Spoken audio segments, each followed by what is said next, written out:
Nub nub, Matt. Hallelujah. It's prep school. Your friends Matthew and I are here to do some prep. Holy crap! There's 4 people. What is Wow. going on? A guy gets online for 4 hours because he's tired and plays Zomboid and loses a good boy, and now people show up to this. This is crazy. Hello, Yeah, 4 people? What? I barely know 4 people. you had an exciting Zomboid, or is it just this? So yesterday, I had to get up and take my chair down to the roadside because it was our every 2 year giant furniture pickup that the city Oh, does. nice. Well, we had anywhere from 7 to 10 inches of snow on Yes. top of ice. And so I Surprised they must, actually came and picked anything up. they didn't. They Aha. didn't. So I muscled this wide boy recliner basically by doing tire flip method to get down to the edge in all this snow, wearing shorts and a t-shirt because I'm a fucking idiot. Yeah. Only falling once. So I got it down there and my wife was like, we should go back to sleep. And I was like, okay. Because it's like we did this at 7. Because they told us it has to be out on the curbside at 7. And we didn't want to be those people that put it Yeah. out the night before and then it's just soaked. Right. Everybody in our neighborhood did because they're smarter than us. So I try to go back to sleep and I can't. So I come downstairs. I'm like, I'm gonna play Zomboid, and then I remembered I didn't do bad at games the night before because I didn't feel great, and it's been a real just shit week. But we're Sunday now, so I'm counting this as beginning of new week. So it was formerly a bad week. I was like, well, I'm gonna stream it, and I'll play for as long as I play. So I played for like 4.5 hours. And dude did real well. And then survived like 3 terrifying, I mean, literally jump out of my seat jump scares because my character had the deaf trait. So I couldn't hear. And survived these scratches. I was like, oh God, this is crazy. One of the mornings I decided, well, I'm going to go out and check my traps.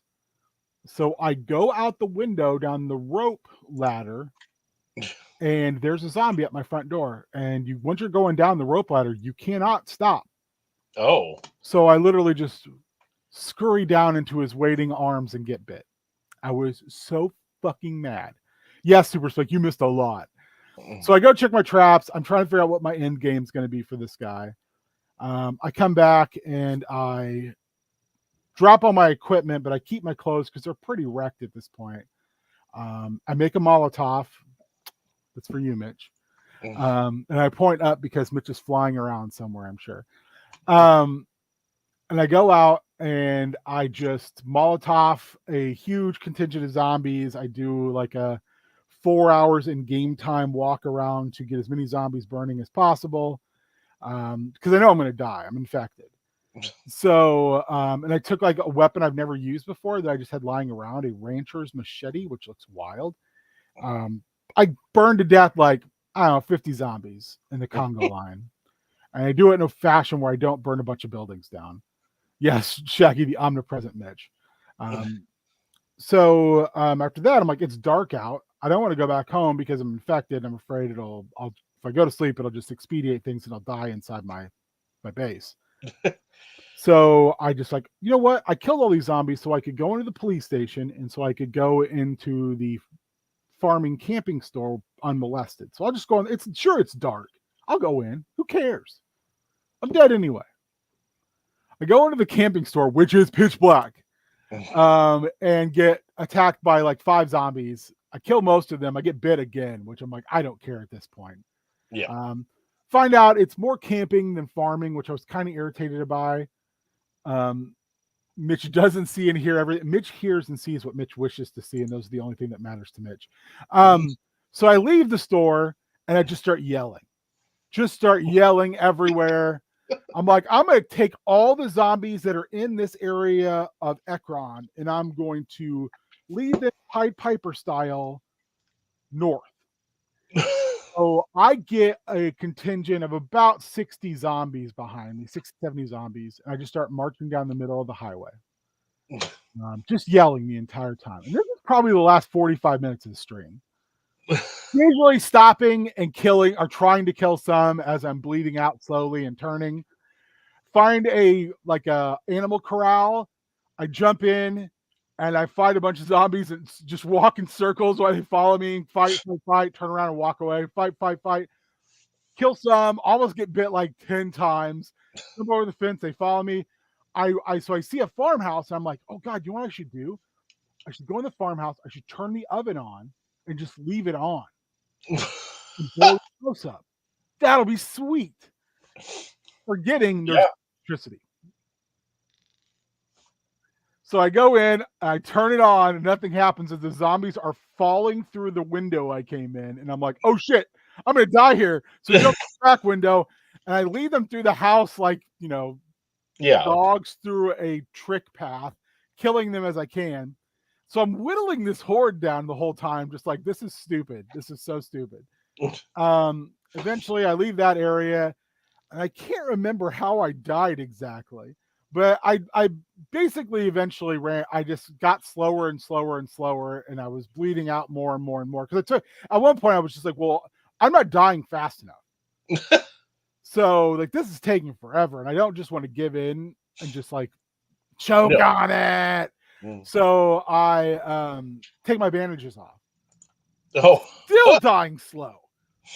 So I just keep leading them on. I don't remember how it came to an end. It came to an end because I turned around and fought a little bit, and eventually I just had slowed down enough because of being infected and bleeding out that I just couldn't get away fast enough, and they dragged me down, killed me. But I made it a long way, so I got a chance to open the map up a lot. I found a lake or a river. I can't tell which it was because I walked into it and I was like, oh, I can't go through this, so I've got to turn around, and I don't want to lose my zombie horde in the tree line. So I just started yelling again. Cue Ave Maria, yes. So I die, and I'm like, well, we'll just make new guy, and we'll just get him to the base, and we'll call that the stream. So I'm like, I want to make a lady. But the first couple ladies I got on the randomizer, I did not like the names. So, because if I'm going to make a Zomboid character, the name either needs to be Buck Wild or Insanely Redneck. And it's epic if it's a combination of those two things. So I got two like real regular ass names, and I was like, this sucks. So I hit the randomizer again, and I got like Buck Hardbody or some shit like that. Like Hardbody, I think, was the last name. Also, Buck wearing safety goggles, Buck having a finely coiffed hipster beard, different than yours, and also having like a straight up like man bun hair. And I was like, oh shit, we have found our boy. So I'm like, we'll take Buck. So we take Buck, and I'm like, okay, well, we start like 2 blocks away. The house house we spawned into was like the first house I spawned into the game. So I was like, okay, well, I know where base is from here. It's only like 2 blocks, but also we're literally directly across from where our traps are. So let's go hit the traps real quick before we head back to base. So I go to the traps. Also took Def again because I also wanted to take Strong, because Strong is super sweet. But the problem is I keep taking underweight, so I'm not as strong as I will be once I get my weight up. I just need to just mega chow. I just need to also just eat protein powder constantly. That's another trick I'm thinking I'm going to try out. Somebody was like in the Mr. Atomic Duck Discord was like, hey, if you take underweight and with the mods that we're using, there's this thing called protein powder. Just take it like it's going out of style. Plus, I will say this. I know some of the people in the chat right now saw it on stream. I literally jumped at least twice in the game because I couldn't hear. And zombies came in, and I was like, one time to the point I dropped my mouse. It came off the table, off the desk. So I've decided Def makes that game insanely scary. So I'm out there, I'm checking traps, and here come a couple boys just shuffling their undead ass down through this field. And I was like, well, this isn't cool. Why are you assholes here? So I have no weapon. And I realized this. I'm like, okay, well, Buck Hardbody here has got strength. We're going to put this to the challenge right now. I'm done fucking around. We already lost somebody because they were like, I don't want to hear about this. So I used my incredible strength and I pushed them down and stomped their heads in. Q2 more.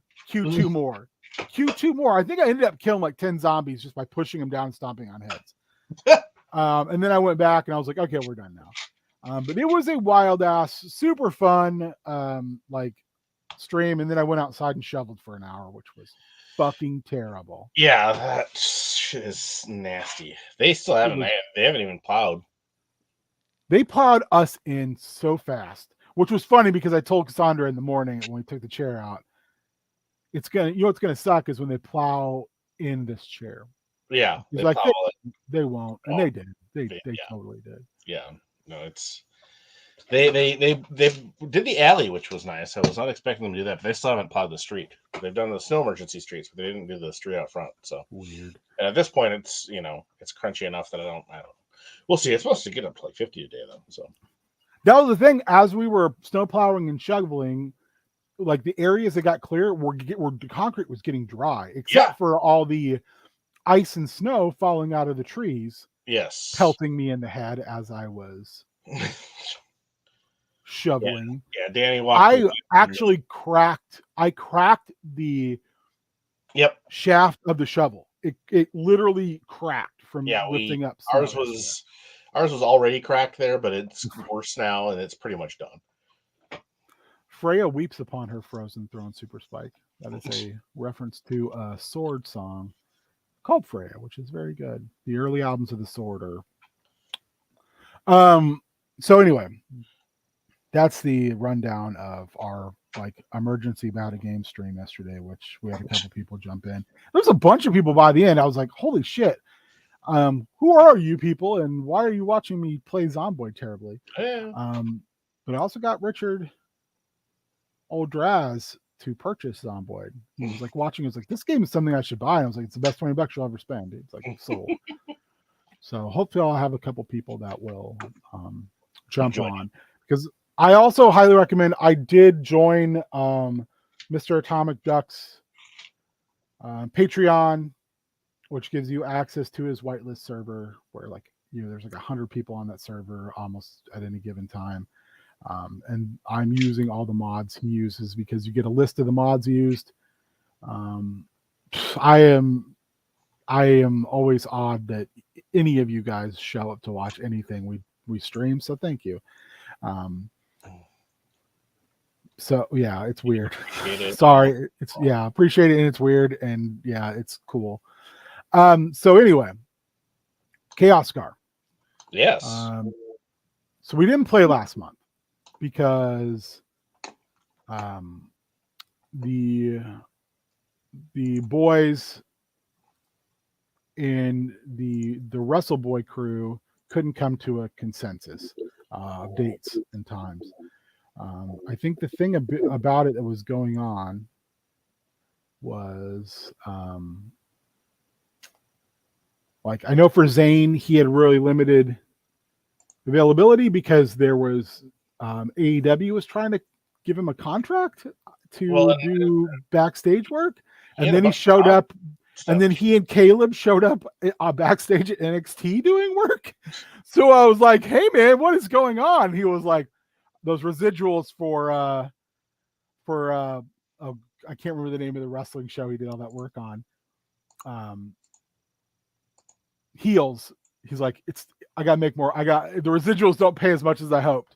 So he's like, got to do work. Yeah. And for those who don't know, Zane Riley is one of just the best dudes ever. So I literally got him to come on the Heel Turn podcast by messaging him when I was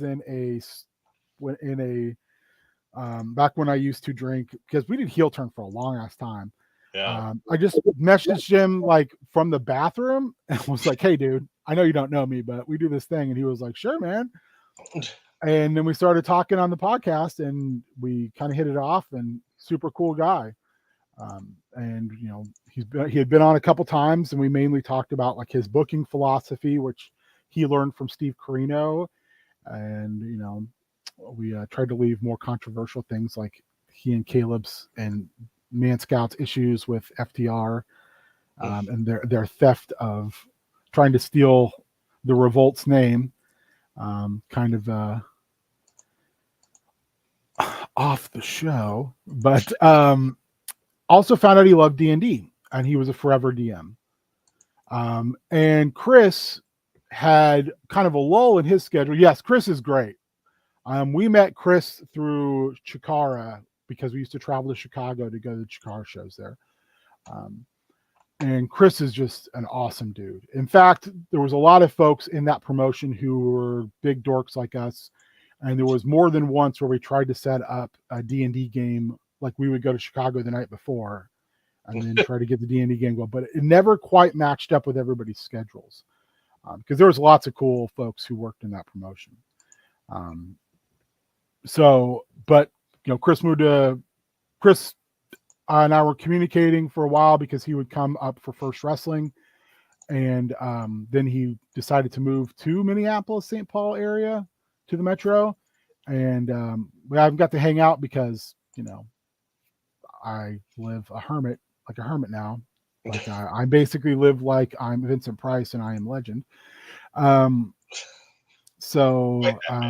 Chris is great, and then they introduced us to Ian, who I believe Zane might have trained Ian at High Spots, and Ian, best known for wrestling. If you've ever seen $5 Wrestling, Ian wrestled in $5 Wrestling, which is a hoot. If you have not seen $5 Wrestling, I highly recommend to go to High Spots and buy as many episodes as possible. They are hilarious. And then those three, along with whoever else decides to sign up. They couldn't pick a date, mainly because Ian had a lot of scheduling conflicts that month. So I am offering them May, but we are in April now, and I want to get an April session in. And I already had a bunch of people who were like, "Hey, are you going to run in April?" Well, so they'll put up or shut up here, because we've got the Wrestle Boys next session already done. We wrote that like a month and a half ago. Yeah, we're ready. So I wanted to give the April crew two different potential missions to take. Okay. So I decided to just go down the list of Chaos Scar adventures, because so those that don't know, the Chaos Scar was printed in Dungeon Magazine digitally by Wizards during 4th edition. And it was like a monthly thing. It's basically a giant area, like a location-based adventure path. So I decided to use the next two adventures in the path because it goes basically by level. And granted, I have to make a bunch of adjustments, but I don't care. I find this very cool. So the first one is Death in the Pincers, which I've already been working on this morning. Okay. It's basically that a bunch of rage drakes, which we've already dealt with in another adventure. They hunted some down that had this weird magical infection. It turns out this is where they're getting it from. There is a big piece of the meteorite that actually causes the Chaos Scar that a rage drake is found and kind of made it its home. And what's happening is this giant piece of magic, this chaos magic, is evolving this rage drake. It's getting smarter. It's actually becoming more bipedal. It's basically becoming something completely new. Yes, that is beautiful, Shaggy. You are a beautiful, beautiful, sexy Bink. So it uses its intelligence to kind of start to gather other rage drakes in the area, and it is slowly kind of pulling them closer to this meteorite to evolve them as well. And that's where this magical infection is taking place. Pretty self-explanatory stuff, I think, in the realm of like D&D. But the reason I kind of like this adventure is because a group of giant ants, for whatever reason, been drawn to this area to build a new hill. And because of the shard, and they come into conflict with these rage drakes. So the players kind of just step into this war for territory, more or less. So the way I used it was that old Gem Crust has been, hunting and rutting throughout this area and destroyed this anthill. So these giant ants were like, rather than fight this, legendary beast, they just say, fuck it. And they just look for a new place. And that's when they find this newly opened cave, and they're very drawn to this magical energy. So they've made a couple attempts at taking over the cave, and they've lost every time. But now they're waiting to make their final assault. And when the PCs arrive, that's when they choose to make their push. That's basically the whole adventure. Okay. Which I think works really well because it's like 3 parts of going. It's the John Carpenter Halloween. The villain is coming, the villain is coming, the villain is here. Except for the players are in the role of the villain.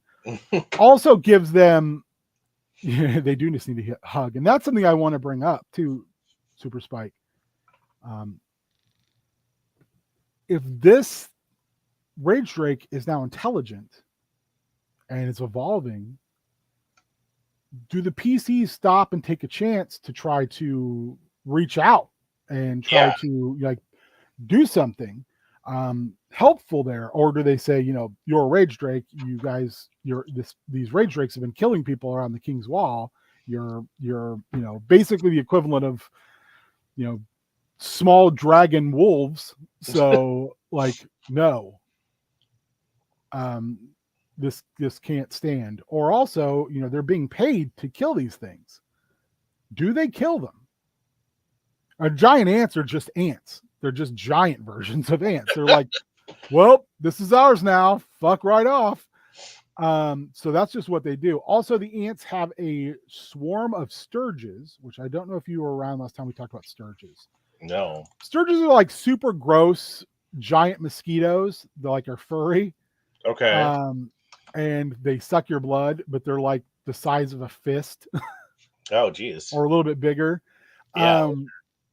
They're terrifying. They're like a first edition monster that's genuinely terrifying. The Florida bike. No. They're being followed by, these ants are being followed by a swarm of sturges because they just feed off the leftover carrion. So they've got that kind of animal symbiotic relationship going. Oh, geez, the giant sturges fucking. Yeah, sturges are terrible. They fought some the last time we ran. There was a couple sturges they had to deal with. I think it was 8. And they did not enjoy it, nor should they. Sturges are gross. So I feel like we've got a pretty good handle on this. So what I'm doing is I'm dividing this up into 3. Events on the road will be the tracking, which I got to figure out how I want to do that. There's going to be some evidence of old Gem Crust doing old Gem Crust business. I haven't figured out what this time. And then I also am going to have them run into Heskin Flamebrow. Super Spike, Sturgis is in North Dakota or South Dakota? I think it's in so wherever Kristi Noem is the horrible governor of. It's because that was a super spreader event. That's South Dakota, yeah. So yeah, that's. But I did see somebody who drew a picture of a Sturge on a Harley. Yeah. Whoa! Hey, bro. Just wanted What's to up, say hey, see how it's going. That's all right. How are you doing? I'm great. I put together my big Slave One Boba Fett Lego set that I got for my birthday this morning, and now I saw you working on it. Can we see it? Yeah. Well, it's upstairs, but I'll send you a picture that we can put on the stream because I took pictures when it was done. I got the little tiny boy. Well, you put it on the screen. I don't want to deal with technology. Okay. I'm a terrible technology person. Okay, that's fair. A terrible beard. Terrible technology person.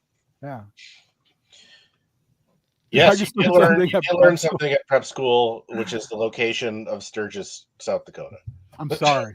I'm so sorry. I think you're thinking of Daytona Bike Week. That's the Florida collection of. Oh, Beard, that picture though. Yeah, Woo! right. Fire. All right, I'm going to. I'll bring it up here. Just give me 1 second here. I'm going to. You got a full size Boba Fett. Bubba Fett. That's getting my Mandalorian name is Bubba Fett. Bubba Fett. Can That's you guys see awesome, that? man. Yeah. So yeah, it's pretty cool. So I got the little tiny boy, and I got the big boy for my birthday from Sarah, and so we were up a little earlier than she was this morning. So I said, "Hey, Greta, do you want to do the small one? I'll do the big one." And I also told her that initial picture. The initial picture, I thought that tower in the background was part of the Lego set. I was like, that came with like a tower thing to like work on it. This is the greatest set ever. No, that's actually that is a music box that plays deep in the heart of Texas. It's like an oil whatever rig that like goes. It's my dad's. He also has a this is the early part. Boba just out there rebuilding. Maybe because unlike the Mandalorian, if Slave One gets blown up, Boba's like, I'm putting this mother lover back together. I do miss Super Spike. That is the best. So it comes with this little like rig that you can put a like frozen Gamorrean that's in what do you call it? Carbonite.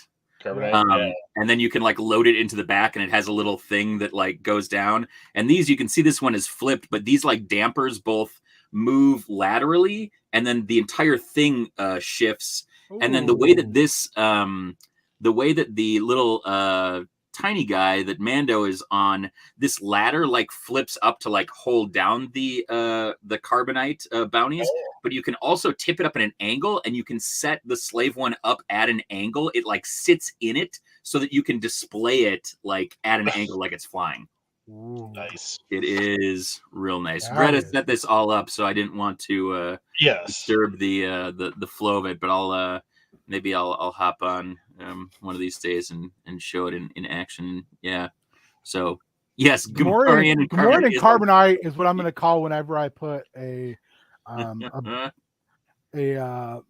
shoulder butt in my pork shoulder in my freezer. Oh, it got me a Gamorrean and Carbonite over there. I can't remember if I've ranted about this before, but it is fascinating to me, the origin of frozen TV dinners. Tell me more. I don't believe. Tell me more. Swanson invented TV dinners. I mean, there had been Swanson invented TV. Yes. There had been some versions before. You know, like there was like you get them for like they started developing during World War II. So you know, like long range bomber pilots and shit could eat. Anyway, but Swanson had overbought or overproduced on turkeys this one year, and so they had this train full of frozen turkeys and nothing to do with them. And the way that it was set up is the train had to keep moving for the freezers to work. So they couldn't like stop this train for any long period of time. So they had this train going back and forth between, I want to say it was like New York and like Ohio or Nebraska or something, where their headquarters was. And it just kept going back and forth while they tried to figure out what the fuck they were going to do with all these turkeys. So they basically just like, well, we could cut them up and make TV dinners, I guess. We'll just invent those real quick. That's amazing. But the idea of this like almost speed like situation with a frozen turkey train is very amusing to me. Like, that's amazing. Yeah, I just sent another one here. So I have this in with and I can't remember for the life of me who was selling him, but someone was selling Rex like at a deep discount from like Dave's local folks. And I got the 6 scale Rex for $100. I was like, I cannot pass that up. So Rex is also in that cabinet. Speaking of not passing things up, I'll ask you this, Matt, because I want to know. How long do you What think? you're thinking? How long do you think those beautiful, beautiful new D&D boys will be up on Hasbro Pulse? Oh, Specifically, the horned owlbear, the displacer beast, and that beautiful, beautiful big round boy Xanathar. I would say if you're going to the horned owl beast is not exclusive to Pulse. Hold on. Did you say horned owl beast?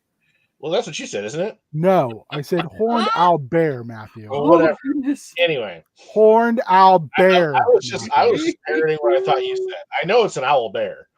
Anyway, that's not exclusive. You better recognize. I think BBTS already has the brown owl bear up for pre-order. Which The I like other the white two- one. But the that other brown two, one is fine. I guess I think they'll be around, but I also like Xanathar is so cool that I guess I wouldn't sleep on him. But I don't remember. He was like $60 or some shit. What? Yeah. It's a big. He's like this big, and Yeah, all of his eye stalks move, and you could turn his big eye, and he's all like, "Hey, girl." He's got like the shifty looking eyes. Mhm. He looked. Have you seen him, Beard? It is one of the coolest action figures. Oh no! You're talking about. Yes, I know who you're talking about. Yes. He has a goldfish. Yes, his beautiful, beautiful goldfish boy. That would be super cool. The thing with a lot of the He wants a special Pulse stuff is it tends to. I mean, like they'll find it, but it's just really hard to tell. Like, I have no pulse on the popularity of this stuff. Waka. With the fans and all that. There's some links in the chat for you there, Beard, in case you're curious. Thanks, bro. Yes, I do love the fact that the Xanathar's goldfish repetitively dies and that his underlings keep replacing it because the Xanathar doesn't so much love the goldfish. The Xanathar loves the idea of the goldfish. So they keep replacing him because they know if it dies and he finds out, he will murder all of them. I do love that it has like a mouth joint like Appa does. Yes. Yeah. That's great. That's beautiful. That's a beautiful figure. I guess $50 seems reasonable enough for that. It does. I mean, considering they're charging like 28, for 6-inch action figures at this point in time, it's like some of them, yeah. And they're both huge. They're so big. Bulky. See, I think the Displacer Beast is probably more likely to be available later. But I never thought about that, but that is kind of scarily true. I guess I would go for. I mean, I would if you want them. I wouldn't hesitate. It's so tough these days because like there's stuff that I've pre-ordered and then it's in frickin' it's in their warehouse sale or they get a restock and now it's discounted or they throw the leftover stuff up on their eBay store. It really is a crapshoot. So like there's the current Guardians of the Galaxy wave. I have decided that I want to build Cosmo, but I'm just going to wait until those figures hit some kind of a markdown because I really don't want the figures that badly. Yeah. And if I miss out, I miss out. And I can always get all this stuff, after the fact on the aftermarket. But anything that I'm like, I really like, this is a character I love, or this is a figure that looks really cool. You gotta do the math, I guess. Yeah. Mitch Drizzt did last a long time, so you might be just fine. And they, I got Drizzt at a markdown too. Animated figures are now on clearance at Target. What? Yeah. Wait, who is? The animated figures. What? That didn't take long. I mean, I know that some of them were. I didn't realize. Are they all? Do you know? I saw $12.49 right now for the motherfucker. Because I paid double that. Yeah. So I grabbed them because they were half off. They're great. I love the way they look. I think they're clearing room so that they can stock the second wave. Yeah, they must be doing that. I pre-ordered in store because there's still the Dungeon Master. The Dungeon Master Avenger set was on sale. Yeah, for half. It was off. on sale online too. Yes, for The about other a ones week. haven't. Yeah, And the then other ones now haven't it's gone. now it's back to full price. But the individual figures are on clearance in the stores. I have no patience. I'm so afraid I wouldn't get them. Oh no, I do it too. I've got like all this shit back here behind me is stuff that I probably like. I could have waited for clearance on so much of this stuff. Hey, I saw your shelves back up. Yeah, I got some wood. I painted some shelves. Wait, what happened? I'm gonna have nothing. I just the way that I had set up the rails. Yeah. And I was using the pre like the whatever they had on hand for shelf lengths. Yeah. Like the pre-finished shelves. Yeah. So they come in, I think, like 4 foot and 3 foot lengths. So those were the combinations I could use. This wall from corner to corner is 54 inches. Okay. So I'm like, all right, if I just get some lumber and cut it down, I can actually use that whole wall. Sure. And I kind of needed to, like, I noticed that because of how far the shelves were hanging over on the one side, yeah, it was starting to droop a little bit. I'm like, all right, I'll just, if I got to replace these anyway, I might as well just do the whole wall, and then eventually I'm going to replace the ones over here. Yeah. As well. I'll need to borrow the van to do that because I can't fit any longer lumber in my. Yeah. And yeah, Mitch, I hear you. I was kind of, when I was doing all this stuff and moving all this shit around and spending, $60 on fucking lumber, I was like, what am I? Is this what I want to do? And I did it, but the question is still there. There was a friend of mine who was like, well, when I hit 50, I'm done. I don't know if that's happened. I lost touch with him, but I know he was coming up on it, and he may have pushed it to 55. But he was like, "Yep, when I hit that, I'm done," because I don't want my kids or my wife to have to deal with all this shit when I'm gone. So, I think once I hit that point where I know that death is imminent, I will just reach out and be like, "Here's this stuff. Enjoy, small children."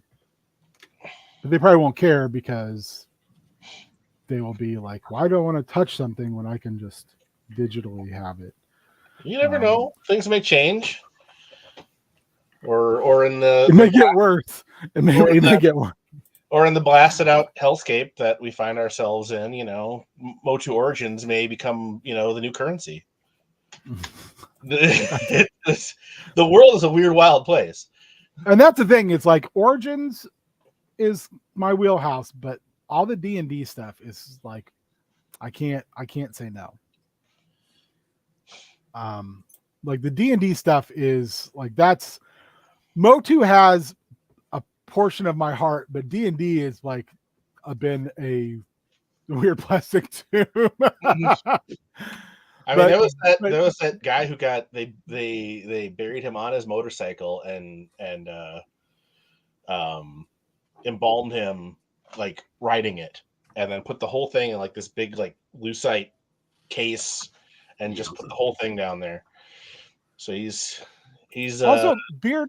I want to point out that when you have your hair up a little bit more, you do have a significant like middle of between Ian McGregor and Sir Alec Guinness Obi-Wan vibe going.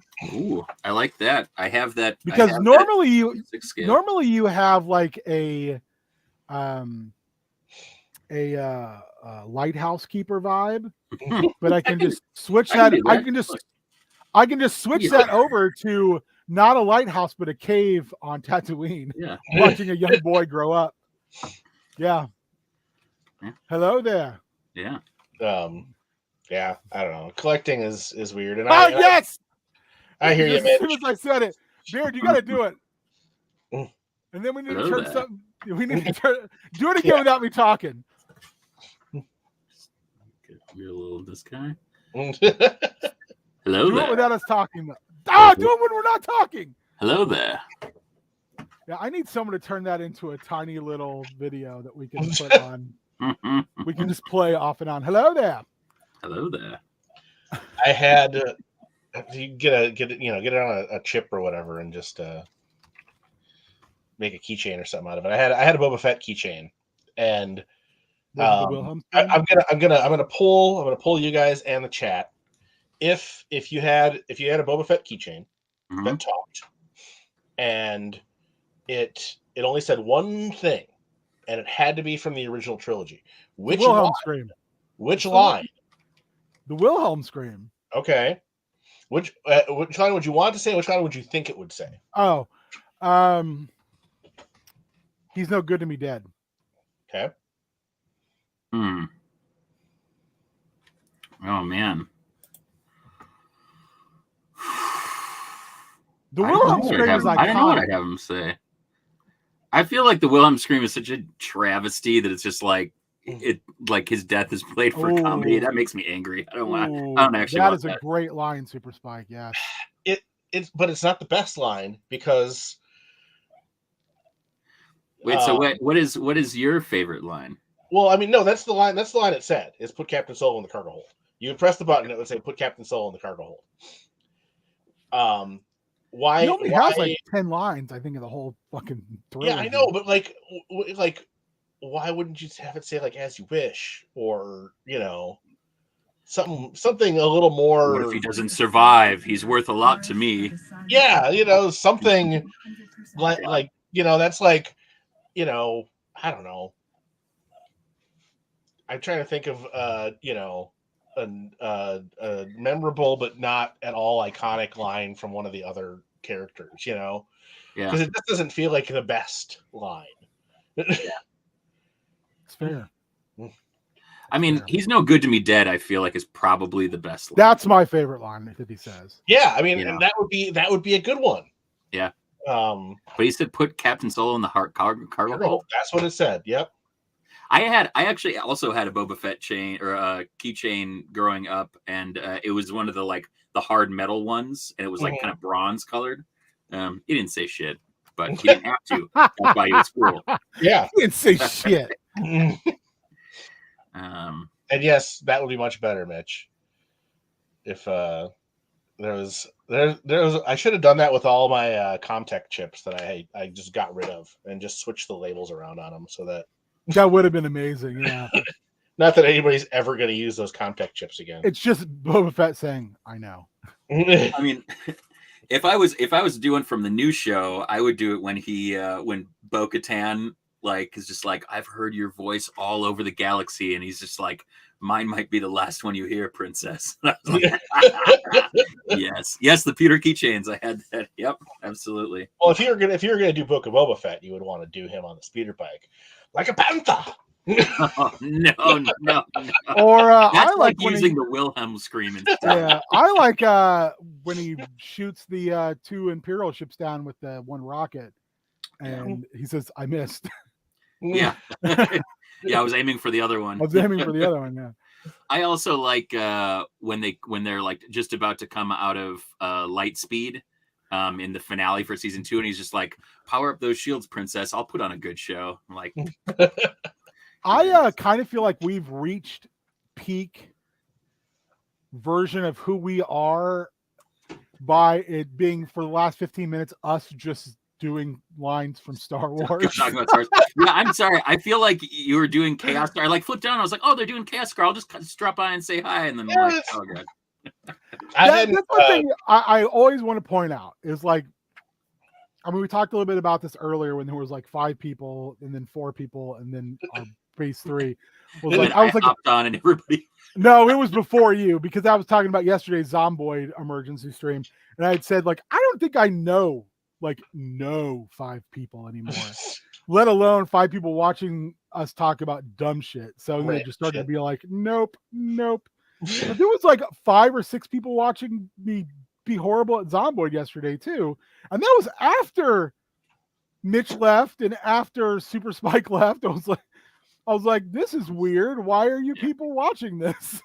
But I also think just search for the game though too. I've done that before. Or Warrior has people watching me. He's like, I don't know who they are, but it's just they want to watch this game or that game. Yeah. But I think the thing my point of it is I do want when we do this, and Spoopy Boys as well. I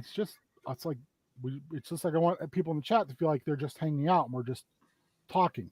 Yeah, for sure. Granted, there's I kind of want to get prep done, but I'm also kind of if I get it done, I get it done. If I don't, I don't. I'd much rather talk to you than do prep. Let's put it that way. Yeah. There's also this is like a legacy or what are they, legends, but in one of the Boba Fett books, he says you can run, but you'll only die tired, and that's like one of those books. I mean, there's a reason why everybody loves Boba Fett. It's because like he didn't say shit, and then like they put out all of these books of him just like being an like unmitigated badass. You know. You know, I hadn't thought about it, and it's actually somebody that said something about it on Twitter, and it's actually made me kind of enjoy it a little bit more. Yeah.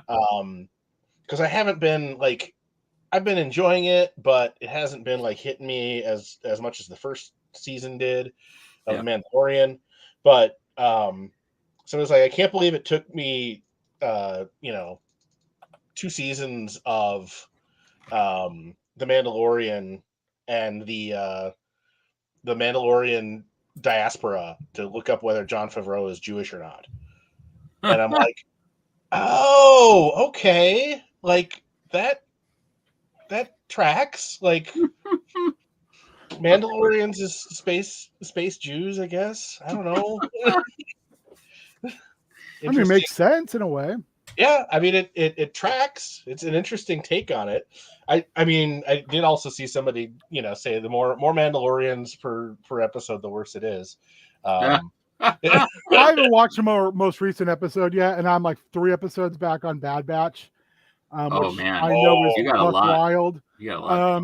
But I mean, people. I've been enjoying The Mandalorian. Don't get me wrong, but there is a bit of a diminishing returns thing. And I didn't watch Clone Wars. I know there's a lot of Mandos in that. So, in particular stories there are, but not like it's not like they're always an ever-present thing. Yeah. But also, when the newest episode of Mando came out, I literally just turned on the internet and immediately had the cameo spoiled for me, and I was just like, I must save this to show it with Cassandra because she has no idea who Zeb is. And I'm hoping that she'll go, who is this interesting looking person? And I'll be like, oh, I should rewatch Rebels with you.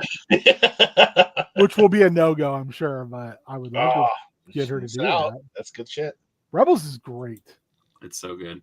I think it might be my favorite Star Wars, I guess, like adjacent thing.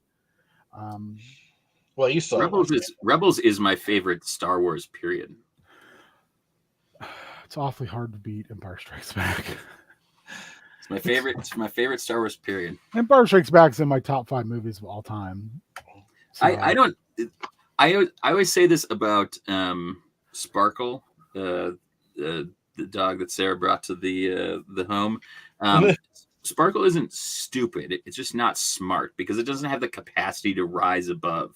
I don't think I can compare Rebels and Empire Strikes Back because I got multiple seasons of Rebels. Like if I got like an Empire, I don't think would be, if you got 3 seasons of Empire, I think that could be like really just like, oh God, like just like such a, like if every single thing ended on a down note instead of like oh God, what's going to happen? But it was just like, I mean, it could be even more amazing if it was longer, but could be like crap if it was longer. Like part of it is just like it's self-contained. I think that's why it's so hard to compare them. But like I just love the serialized stuff and I love the like family stuff.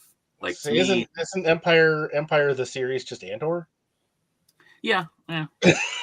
Sure. But there's no Jedis, so I'm okay with that.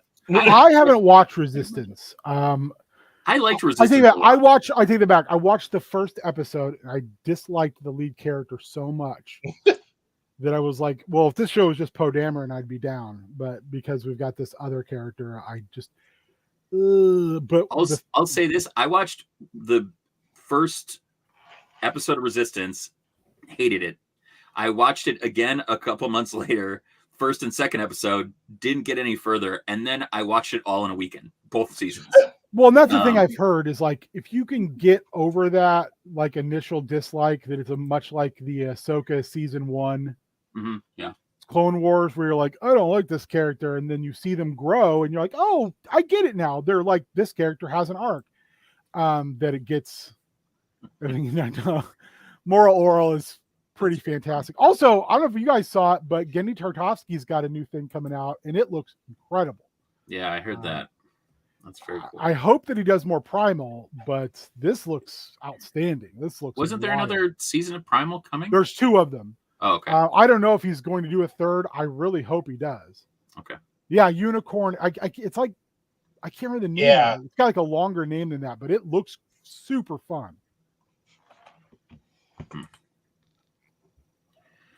Sorry, I think I'm dehydrated. Yeah. Yesterday kicked the shit out of me, so yeah. And then being sick last night. A lot. I woke up at I was telling Matt earlier, I woke up at 12:30 with throw up in my mouth. Ugh. And I just got sick a couple times through the night. I'd already had a queasy stomach all day, and I was just kind of pounding water. But I didn't really eat until dinner. In fact, all I'd had was cough drops all day. Oh. So then I overate at dinner a lot, and then felt sick after that because I just overate. Mm-hmm. Super Spike, that would be interesting. I really had high hopes for what Rogue Squadron Patty Jenkins was going to do with that, and it's sad that just didn't come to fruition. Yeah, I don't know what the hell they're doing. I don't either.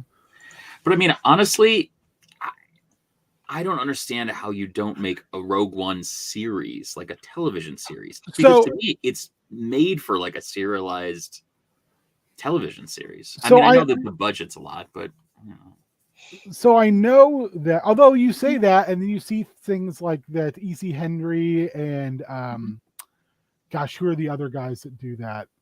Yeah, the YouTube guys. Yeah, I can't see his fan film got funded yesterday. I was assuming it would, but I mean, come on. It was last week. It was at half. That's wild. So they had a huge push like they had in last week. So, yeah. I mean, even just the amount of space combat we've had in this season of Mandalorian. And you're not going to have every episode be a fucking dogfight anyway. That's going to get boring quick. So you can. Well, those books were not that. That's the thing that was awesome. Okay, since we've got you here, yeah. Okay. Yes, that's the title. Unicorn Warriors Eternal. I'm going to share my screen if that's okay. Okay. I think you might have known this was coming. For your birthday. Beard Star Wars. Oh. Because I know you don't like getting stuff. No, I mean, I love that. I know you like this. I love Star Wars, yeah. I always love Star Wars. I love Star Wars. I love it. So what do you? Here's $10. I want to know what you want. So here's my challenge. Right. Here's my challenge. I will be right back. Okay. That's fine. I dumped out a little bit ago because I found out my carpet has the same wet spot it always does when we get the thaw. Oh, bummer. Same. It did it earlier this year. It does it. So right by my desk, there's a spot. Yeah. And I know. Must have a little crack in the foundation or something. Yeah. Or there's a dip in the foundation, and it's not wet anywhere around it. It's just this one spot, but it gets really wet. So I had to go get some towel. Yeah. I had to go get some towel. Yeah. Just like you had to go get a Star Wars. Yeah. Beards. The B-Day. Star Wars. Okay. I owe you at least a finish because you guys met the requirement for fundraising for Scum and Villainy. Yeah. This would be after Scum and Villainy wraps up. Mm-hmm.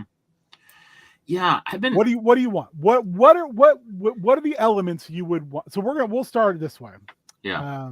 We'll go elements, requested elements.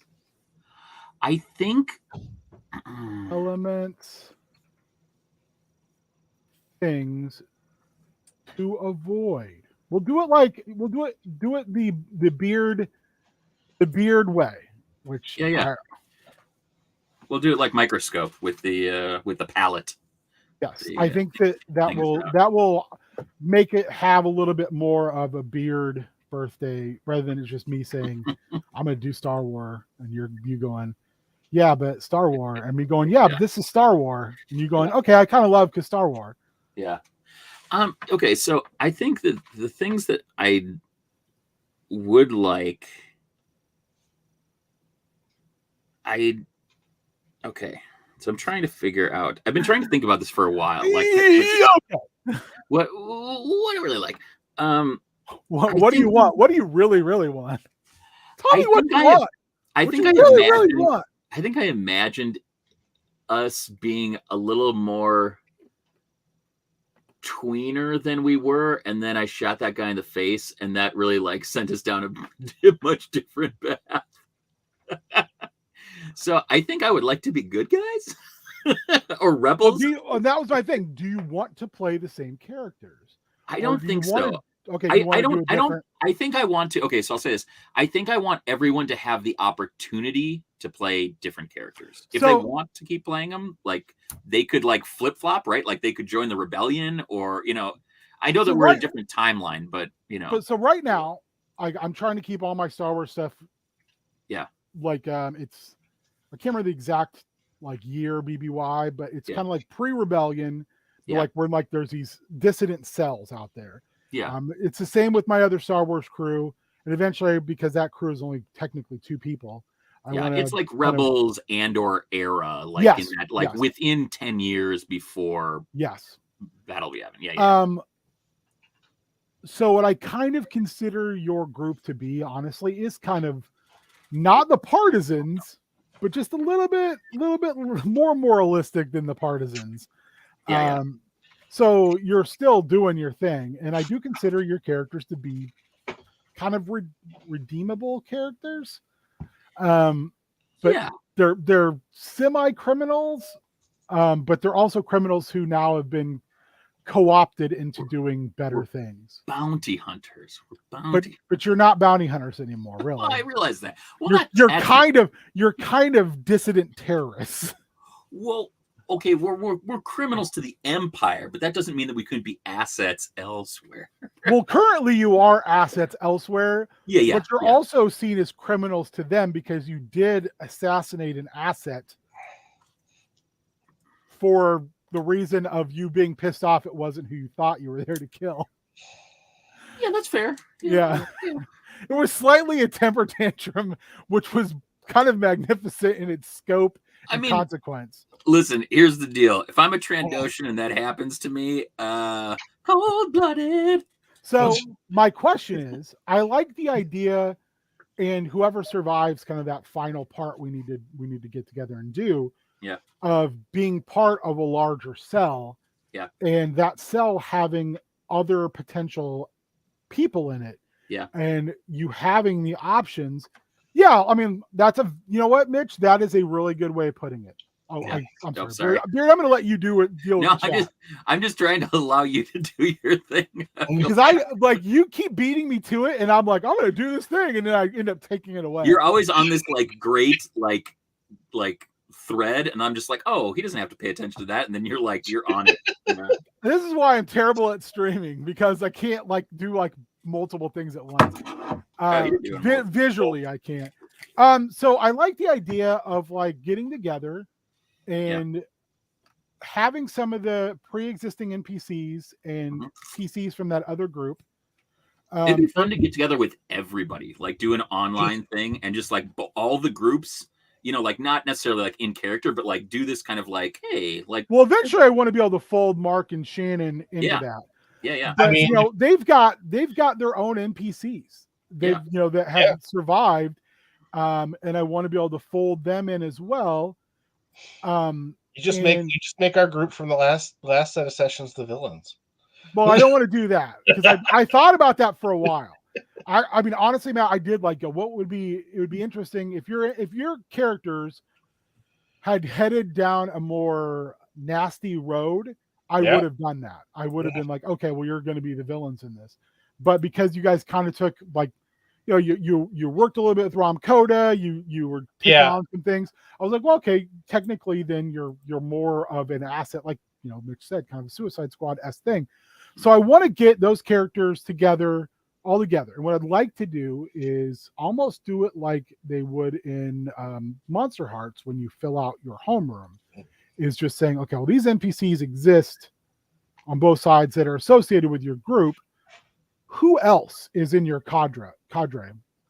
Let's just make some characters. And that way those characters are there. And as Beard said, you can play those characters. You don't have to continue to play the character you're playing. You could be like, I can't remember the Jedi's name that you're currently traveling with, the guy who was jettisoned into hyperspace. But if you were like, I want to play a Jedi, I want to play that character. Because in my head, I've got like, okay, well, there was already some stuff going on the side that you guys were dealing with. This character has things also happening, on its track rather than your track, that would interfere with your track if they stick around. Or maybe someone wants to play Ryan's medical droid. I don't know, but that character is an NPC that technically fits in that cadre. And having the ability, even in a miniseries, to bounce between characters. And that also allows you the luxury of saying, well, I'm decided my character's reached its life expectancy and they're going to die in a big ball of glory. And then I'll just pick up one of these other NPCs. I think that, having that kind of player flexibility, is kind of interesting. Yeah. So I think I'd like to try to get that going.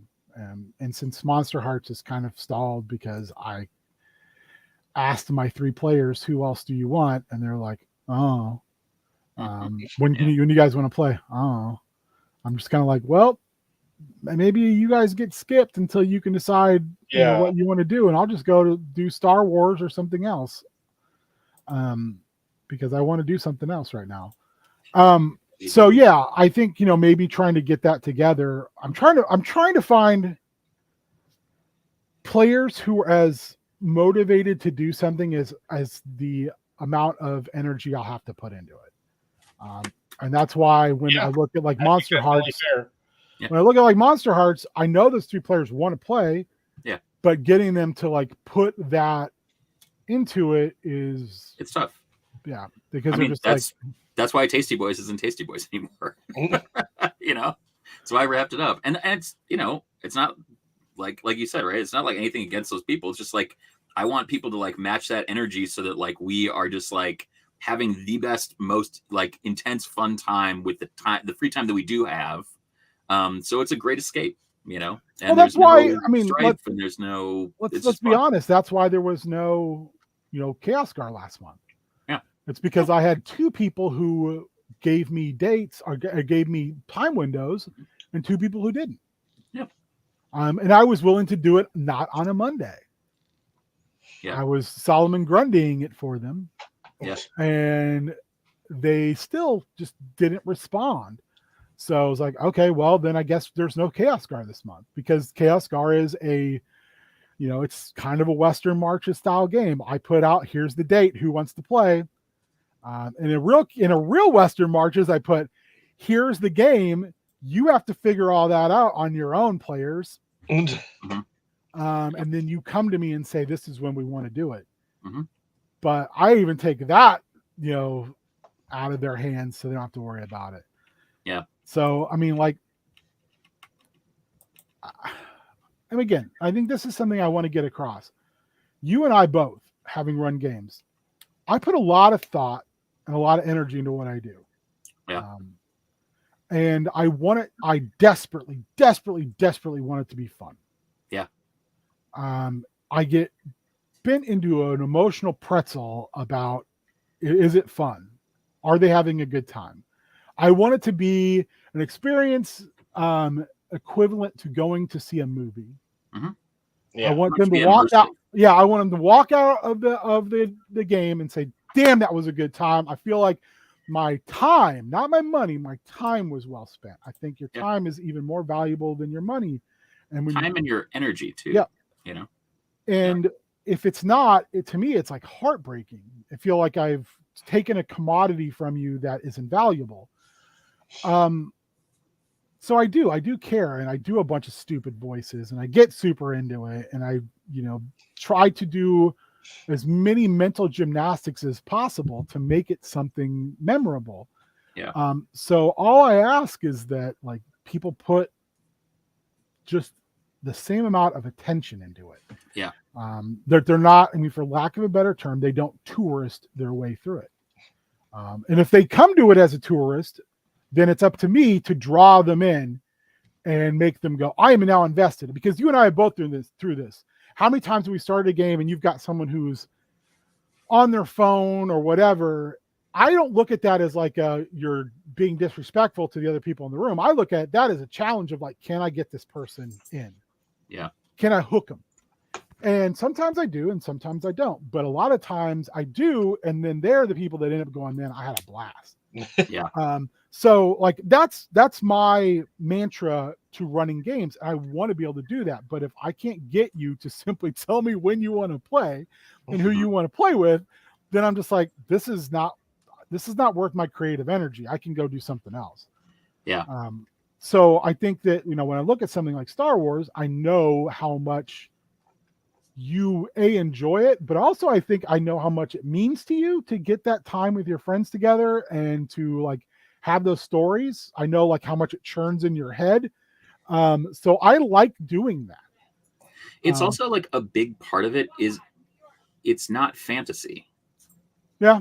You know what I'm saying? But it's also not like abstract sci-fi. It's like very specific in like what you're saying. It's that like it's something that I do care a lot about. So like I, you know, like even when I was thinking about it, when you're like, what do you want to be in this world? And I was just like, oh, I want that old D6 Star Wars dogfight. Like I would love to do dog fights in addition to like regular fights, you know, like. So this is something like you saying that is, so the reason this kind of popped in my head was I was like trying to figure out what I wanted to get you for your birthday. And I was like, well, I know he's kind of like told me repetitively, like, you know what? I don't like, I'm a big, like, here's a t-shirt. It's silly and fun. I hope you like it. Yeah. And I know that people like the weird t-shirts. I find them, but at the same time, like Cassandra said, how many t-shirts does someone need? And I'm like, I don't know. How many do they need? And she's like, you have no sense of perspective when it comes to that. So maybe we should talk about like not always giving someone a t-shirt. And she's always also been like, also, you tend to give stuff. And I'm like, yeah, well, stuff is cool. And she's like, but stuff isn't always cool to everyone. Some of your friends, I think, would much more enjoy like an experience. And I think she took that because I believe one time we were all having a conversation and you had said something about like, I'd like to declutter a little bit. I'd like more experiences than stuff. And she kind of was like, oh shit, I love that idea. So she has said repetitively to me, I don't need stuff. Like just, I want to do something. I want to have an experience. And I know that some of that is her idea, but some of it also is from we three just talking. So I was like, well, I mean, well, and it's also tough too, as somebody, you know, like if you're trying to really like, for me, I really want to make like, this is just for my mom. Like, you can't get her anything because anything she wants, she just gets for herself. Yeah. She doesn't want much. So it's like anything I'm going to get her is probably going to be something she doesn't want. And I've gotten enough gifts from, you know, friends and stuff where it's like, oh, here's a funny book with Skeletor on the cover. It's like, cool. You knew enough about me to know I think Skeletor is cool, but I wouldn't have bought this for myself. Well, I in relation to that, like a couple years ago, I asked for a Live, Laugh, Love Skeletor thing. Yeah. And Cassandra couldn't find one of those Live, Laugh, Love things, which I was like, come on. Yeah. You didn't go to any Goodwill. So I just tracked one down and I just handed it to her and I go, your responsibility is putting Skeletor in me. And it still hasn't happened. It's just like sitting somewhere because she's like, I got to track that. Which pictures of Skeletor do you want? I was like, no. That's you. Like I did the legwork. You just have to put in the skeleton work. Anyway, and people are right. It's Beard just kind of dropping knowledge on people and it being extremely helpful. So I want to do a game where you're going to get to walk away from it, and hopefully everyone else will too. Just going, I love that. I want more of it. Yeah. You know, yeah, in a lot of ways, we kind of are a very ridiculous version of like Krait's Claw, like young Boba's crew. you know, with like Oked and Dengar and Asajj Ventress for a little bit, and like Embo before and she Boss. punked him. Yeah. Lots. I can't remember the robot like with the crazy like head C-21. Yeah, One with, like, and then the lady with like the whip thing. I know them just because of that episode of Clone Wars, and then also the guy who does Black Remnant, Patreon does the Star Wars miniatures, has done one of those two, and I'm just like, oh, those are beautiful miniatures. Yeah. Which again, if you play like any Star Wars tabletop stuff, I would highly recommend, and you have 3D printing capability, I would highly recommend going to their Patreon, because they put out a boatload of stuff on the cheap every month. You get like a full squad and then a bunch of characters every month, which is buck wild. The value is sick. So especially if you have like a resin printer, those miniatures are real nice. Yeah, I mean, he made a dirge, which I'm tempted just to find somebody who's printed it to buy it from on eBay, because I love dirge. Anyway, so let's get to the matter at hand. Like, Yes. what do you want? What are your? Oh, what I was saying before. Sorry, I had like I tend to like get ideas when I go to bed, or when I wake up in the middle of the night, or when I get up. So I'll jot things down.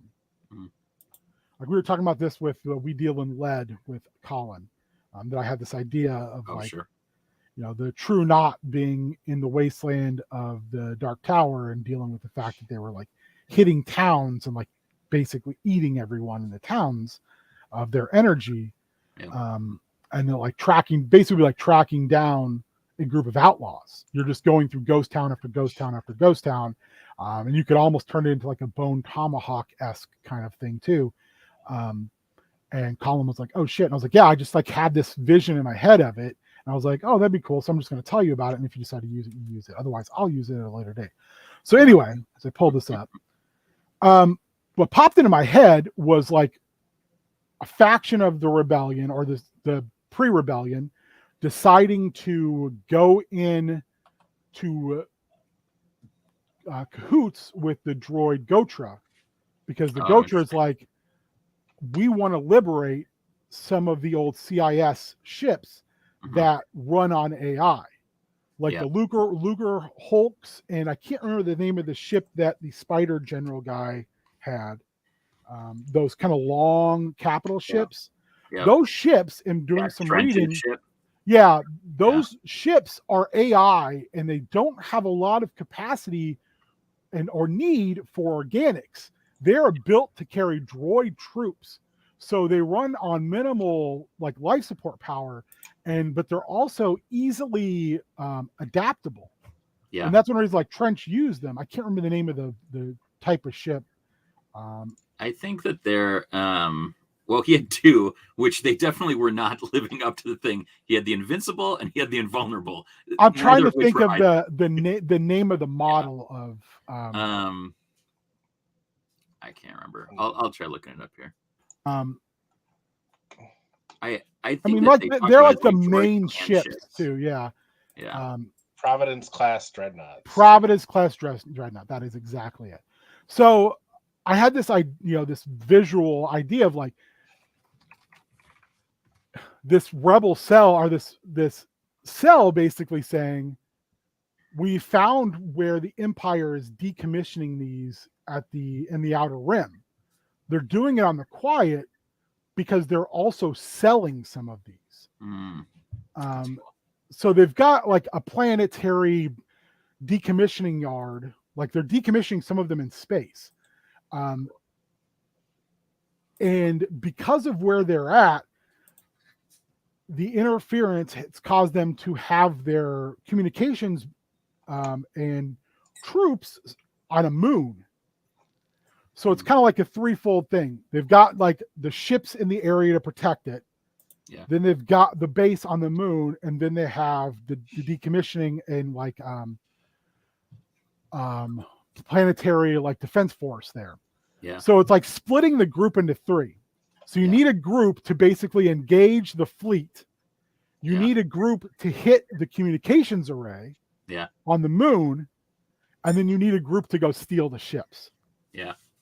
So Yeah, like that's cool. all this is happening simultaneously, and I was like, that could be really wild. Yeah. You know, it could be really fun. And like in my head, I'm just like, oh, using like hit and run tactics with small fighters to attack capital ships. So here's the twist I'm going to throw at you, because as a player, when you split the party like that, and we're all just sitting there, and we're not doing anything. The idea that this is all happening simultaneously. We did a little bit of this during Extra Life, where you kind of started you started us at like the end point of the story and then told us how we got to there. It could be very interesting if you have these groups. You maybe do a session 0 with everybody together, and then the people choose which groups they're in, and then you split off and you run the one crew as its own session. Oh, And I then love this. I love this.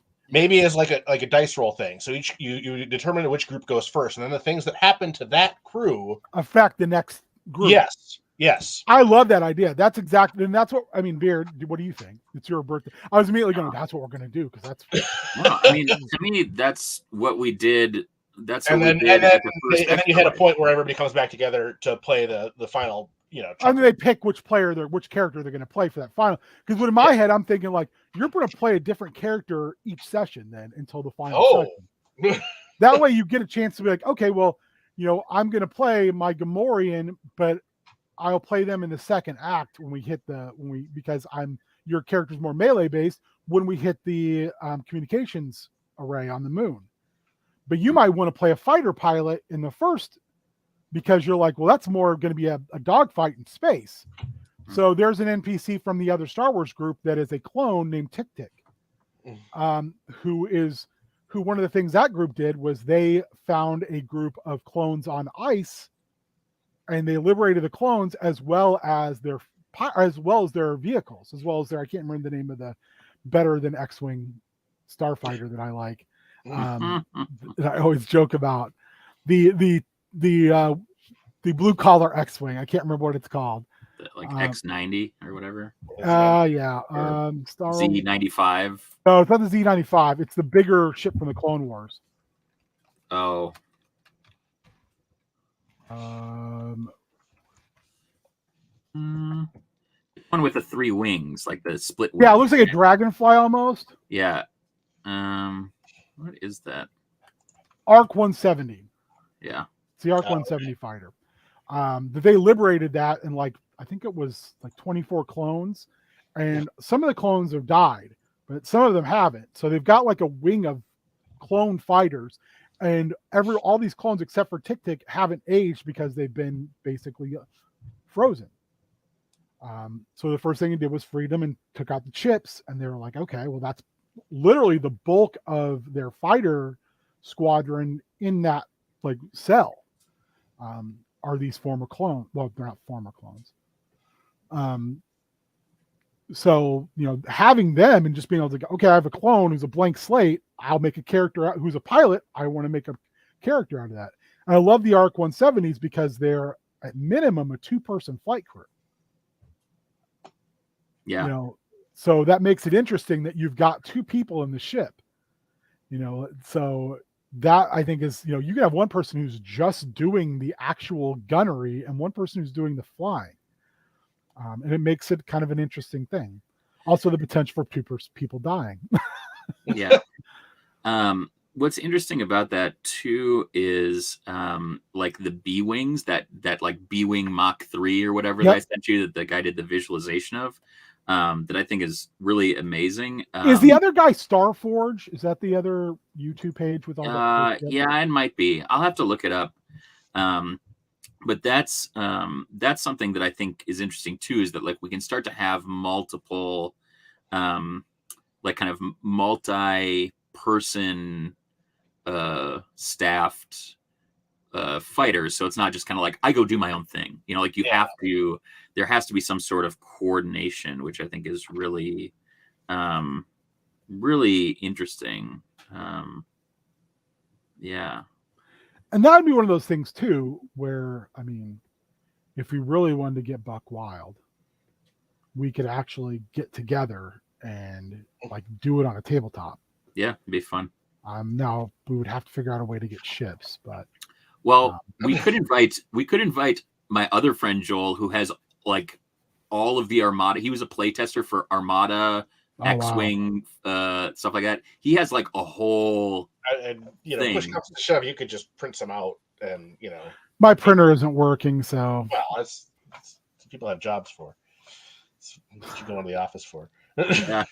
My office does not have that, unfortunately.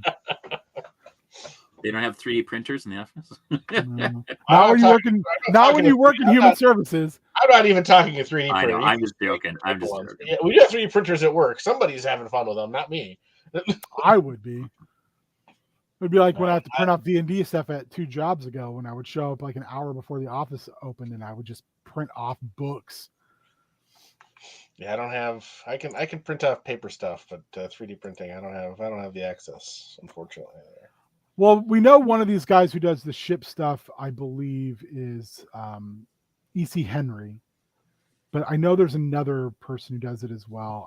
And if you want a lot of ship info, I just go to Eckhart's Ladder. But I can't remember everyone who. I'd have to look at my my follow list, which is robust on YouTube, because I do follow a lot of people and I do watch a lot of videos. Unfortunately, I watch so many videos. But I mean, I think that has legs, but it also doesn't need to be what you. I mean, I will do that regardless, Beard. But I want to know what you want, because I think it's a great idea. And Matt, I don't know if I'm fully if I took what you were saying and kind of jumped it even further. I think you did jump it maybe a little bit further, because I was just thinking like, you've got your however many players you've got. Let's say 6. Yeah. And then you've got 2 people to go do the one thing, 2 people for another, and 2 people for the third, side of the mission. After your episode 0, whatever, you're establishing stakes, however long that session is. Your next session is however long you think it's going to be, and it's just you and the 2 people having their mission. Are they playing the same characters or not? I guess that's up to you. I was envisioning the same characters, but it doesn't need to be. And they go down and do whatever their chunk of the mission is, and the things that happen there. I still want to do that because I love that. That to me is like that idea of you're letting them tell the story, parts of the story for the other teams. Yeah, and I still want to do that, but I want all the players to be involved in all 3 parts by playing. Skyforge, okay. That's the other one who does the really cool, like very short space battle stuff. Skyforge does some amazing stuff. No, I see what you're saying, and that could be very interesting too. Because then if it's NPCs or just coming in and doing, it would also give you some flexibility as far as people's schedules too. If it's like, I can't commit necessarily to this session, so you just have, all right, this team is a smaller team for this section. That works as well, yeah. Because that way you could draw a larger pool of characters and give everybody a chance to do different things. Well, if you guys don't mind, I would like to add Mark and Shannon to our Star Wars group. I had fun playing with them. Yeah, and that way we can have them as part of that too. Because I do like that idea. Is if we get all of us together for one part of this, that would be fantastic. But if we don't, we still have enough to play. Yeah. Yeah. And if everyone has like a roster of potential characters to pull from that they are essentially creating. Because my thing is with the NPC, like I can't remember the name of the NPC that has been with them since the beginning, nor what race he is in Star Wars, but they love him and they've done everything they can to keep him alive. Who's like this big kind of doofus. No, he's a Deveronian. Yeah, who talks like this. Yeah, I can't remember his name anymore. I keep forgetting you played in that group. Yeah, I did. Who calls Shannon's character Mum? Yes. Can we keep the tank, Mum? Yeah, there's a Deveronian. Like I could see someone going like, "Oh, I want to play that character." And now he's very into patches. Yeah, he's super into patches. He demands patches, taking patches off of everything. Because some other NPC told him patches were cool. Yes. And he was like, "They are cool. Patches are very cool. Look at all these patches, Mum." But yeah, I like this idea of having like a roster, much like you do in some other games where you're building the NPCs that you're going to be interacting with as a group, where it's not on the person running the game, it's as the group is creating these characters. And when you're doing so, you're like, here's 3 cool things and 1 kind of weird thing about this NPC. So if someone says, I want to play that character now, they have 3 agreed upon things that are like elements that everyone knows about this character. And then 1 thing that is mutable, but could be seen as like almost a deficiency. Mhm. Does that make sense? Did I just Yeah, did no, I yeah. just blow It's your kind of like a little bit about like over the wall, over the beyond the wall, beyond the wall. Yeah, where you which have is like, great. connection pieces or deficiencies. Or That's another secrets. game that's another game that I wish somebody I know was running. I love that game. Yeah. It's basically 5e and 2e smushed together with some really interesting additional elements. Mm-hmm. Yeah, so if I had my druthers, I think we would end up. You have your druthers.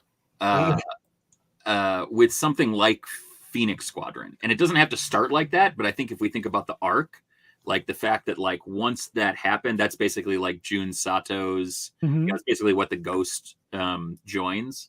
But I love the idea that we would congeal into a rebel cell that is autonomous, but like if we're talking about that era, has a kind of feel so that we could, like to a certain extent, like it could end up being, like this kind of framework that you're talking about, like that people could play different characters, or like we could just it's almost like it's like Chaos Scar, only Star Wars. It's like we could like send an away party to go do a one-off type of thing, or we could do a something like that, or I could, somebody else could jump in and run so you could play something. I love the idea that we could have something that's multifaceted, so that we have fighters, but we also have bombers that might go on a run, or we might have the Ghost that goes out and does something, or we might have no,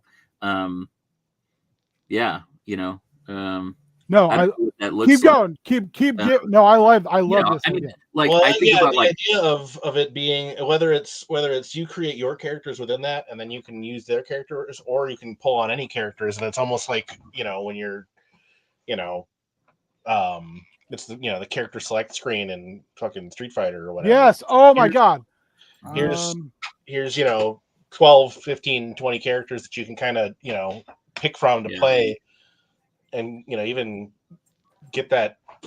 That would be tougher because it's the collaborative storytelling thing, where it's like, well, you can't just pick up Honk and have him be completely different than I think what the big thing is having each player saying, this is my primary, this is my character. Mm-hmm. So you can't. This character can't be shared. Okay. But everything else can be. So you've each got a primary.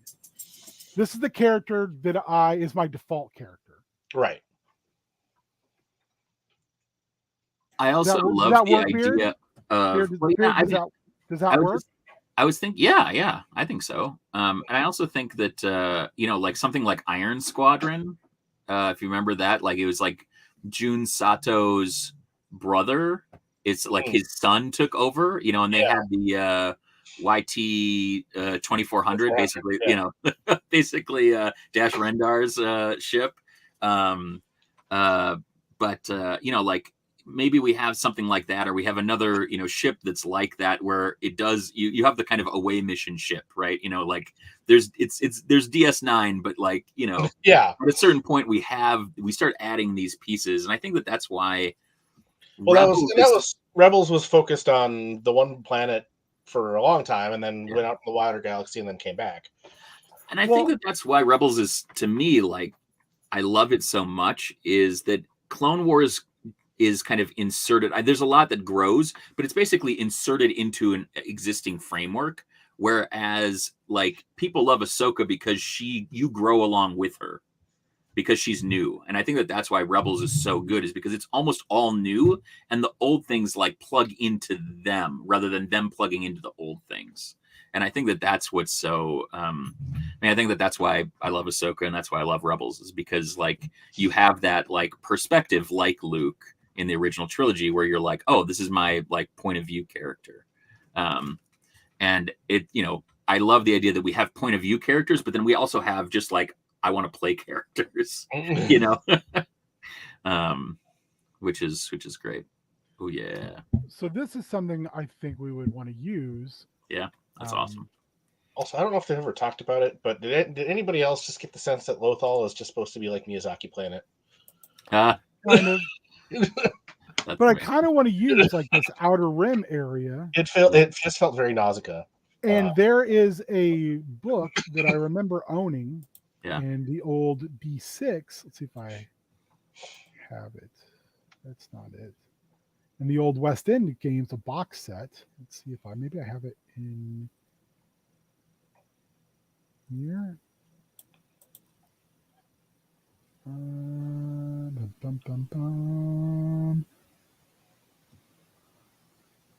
I have so much junk in here.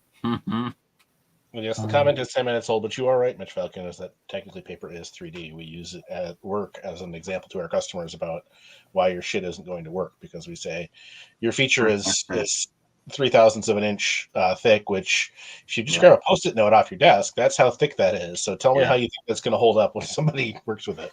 Yeah, that's funny. I'm sorry, give me a second. I'm see if I can find no it. worries. I mean, if you're looking, if you're on, this is all the old West End Star Wars stuff I just have, just sitting around that I thought I had it, but maybe I don't. There is a Star Wars box set that West End did that is like, I think it's maybe called the Far Runner, where you're on a ship at the end of, like, as the New Republic is basically being formed, it gets like hijacked by some Imperial remnants. I thought I had it, maybe I don't. And it shoots itself into unknown space, which is very much like Voyager before Voyager. Yeah. So you have these elements of the Empire, former Empire, as well as these New Republic folks, and they're on a ship that can't get home. And I like the idea of like being on the edge of wild space. And it's like Voyager. It's like Voyager in wild space. Yeah, kind of. And it was predates. I mean, that supplements from maybe the late 80s, early 90s. Yeah. So, it's yeah, that's awesome. I mean, I'll look and see. I used to have the actual hand version of it. I don't have any of my old Star Wars stuff anymore. Yeah. Yeah. I'll look around. But anyway, let's keep let's do a little bit more brainstorming and then we'll call it. I know we were going to do Chaos Scar and we kind of got all kittywampus, but that's fine. Sorry about that. No. I hey, like I said, this is fun. And ostensibly it should be fun. Yeah, absolutely. So let's get at least 2 more requested and let's get 2 things to avoid. And it's your thing, so I'd like to. Yeah. I'm just trying to think of other.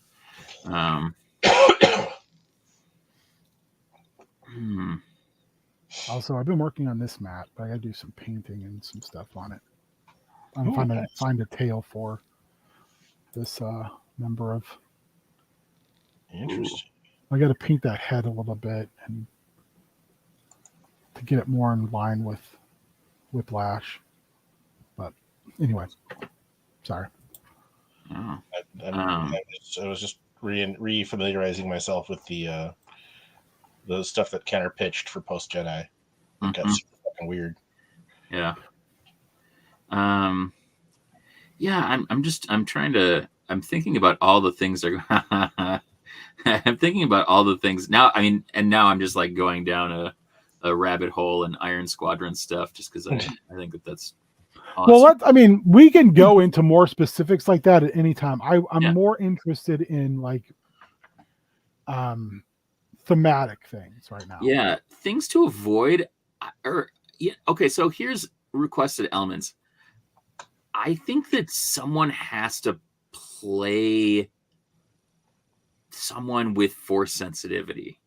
Because I think it's one of the things that we haven't played at all with in our games. Really, we've had Jedis, but we never been a Jedi, and I actually think one of the strengths of that old game was like Nate and Sarah being like the Jedi. Were they Jedi and Padawan or something?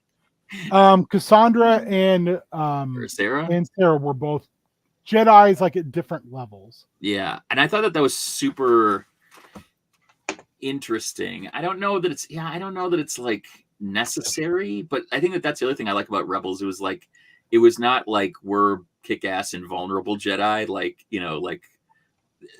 they're not like super OP character builds, but they were just.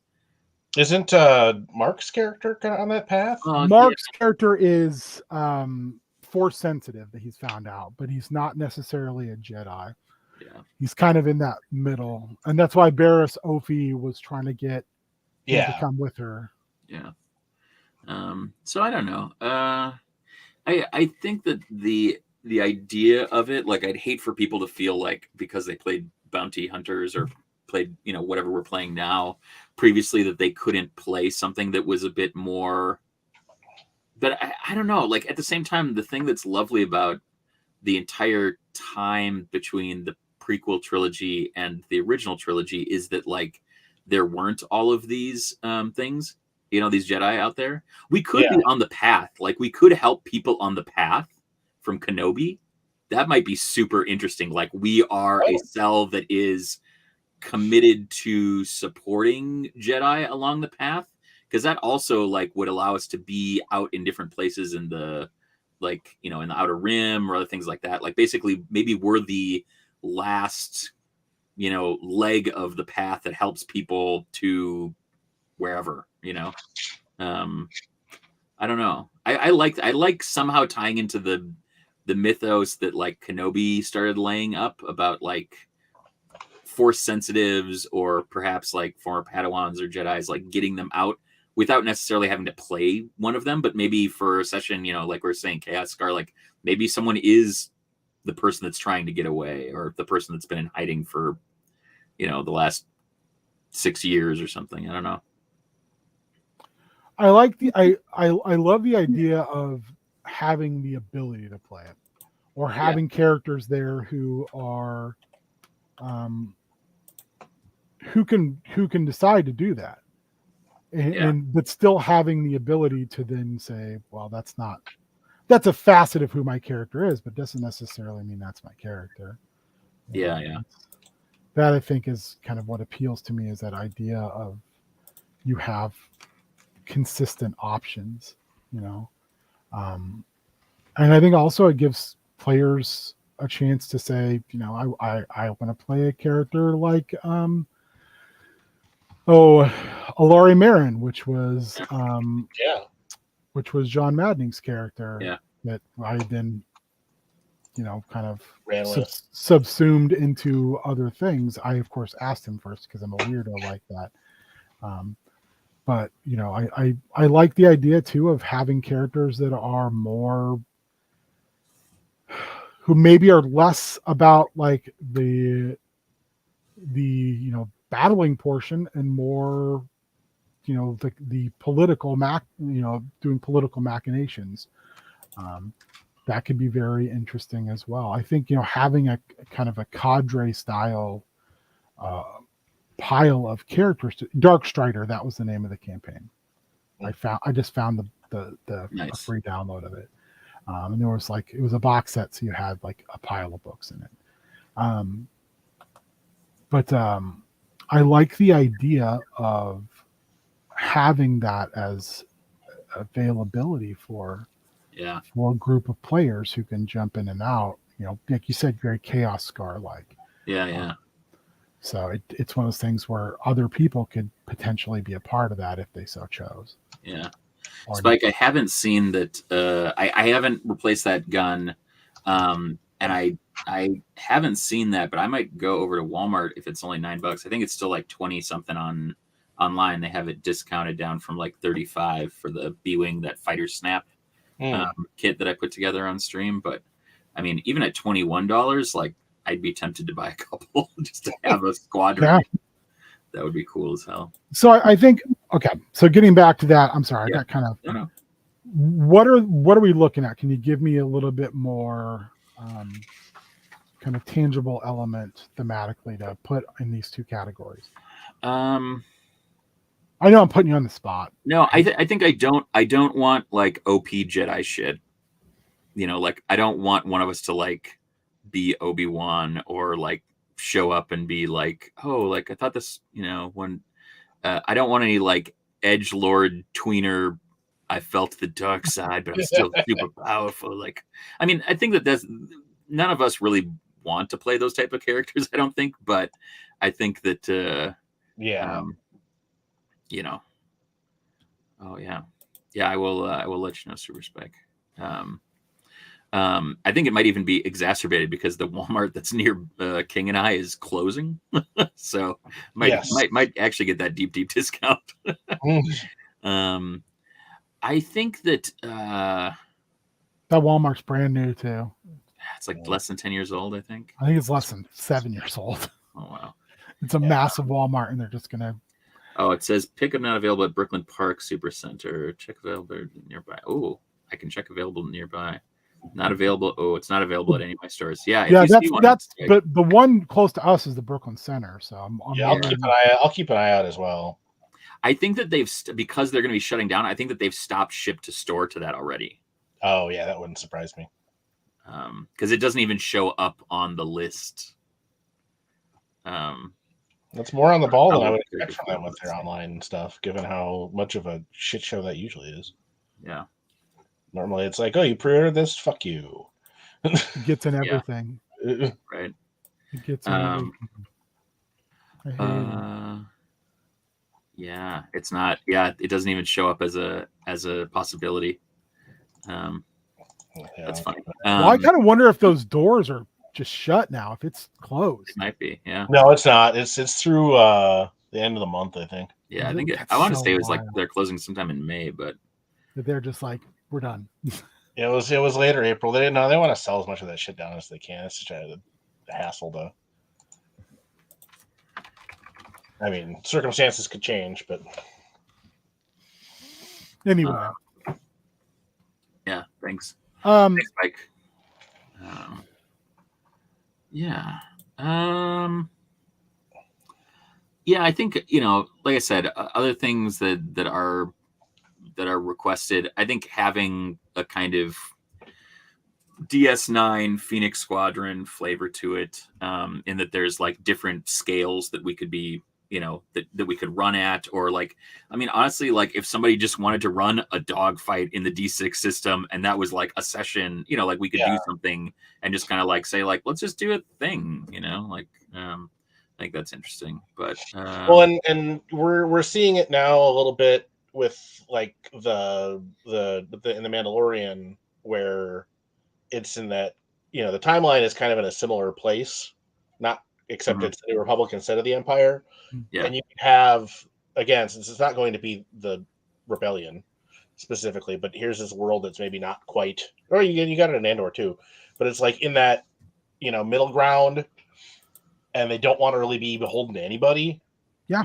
And that kind of allows you to you can do the political thing, you can do the the rebel thing. You can. Well, I also kind of like the idea of, I mean, like your characters in Scum and Villainy got co-opted. Yeah. Yeah. I mean, you kind of got tricked and then blackmailed into doing what you're doing. Yeah, I was gonna say not really because we wanted to. and the other group, they had their own, like, I can't remember what Ahsoka's code name was in Rebels. Fulcrum. Yeah. Yeah. They had their own Fulcrum in those stories, but it turned out to be a Imperial Moff who was using them to humiliate another Moff. Yeah. And then when they found out, they were like, "Oh, what the fuck? What?" And they were like, "Yeah, I've been totally using you to do shit for me." Yeah. Yeah. And then they're like, "Well, we're not a part of this." And they were like, "Well, okay, well now you're dead. Yeah. Now I will make sure you're dead." Yeah. So I mean, I think that I like the idea of it being broad enough where you can do bigger aspects in Star Wars, but also peel it back to do something like early Rebels, where it's like, okay, we're going to go to this planet, and the local Imperial governor is fucking with the financial stability of the farming guild here. Yeah. That's not right. So we're going to go down and we're going to figure out a way to clandestinely fix this. Yeah. Look, if all this ends up being is A-Team in the Star Wars, yes, I am so here for that. Yeah, it's exactly what I was going to say. Is like it's kind of like A-Team.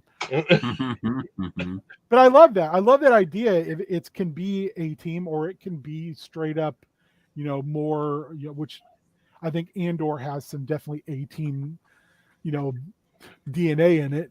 But or it can be something more akin to, like Rogue One, where what they're doing has galactic-wide consequence. Yeah. As opposed to being a very, very microscopic version of one person's experience in the wider galaxy that's changing. Yeah. Well, yeah. I mean, sometimes your job is just go here and take a thing, and other times it's you stop this, or we're like the Empire is going to blow up the planet. Oh yeah. Dude.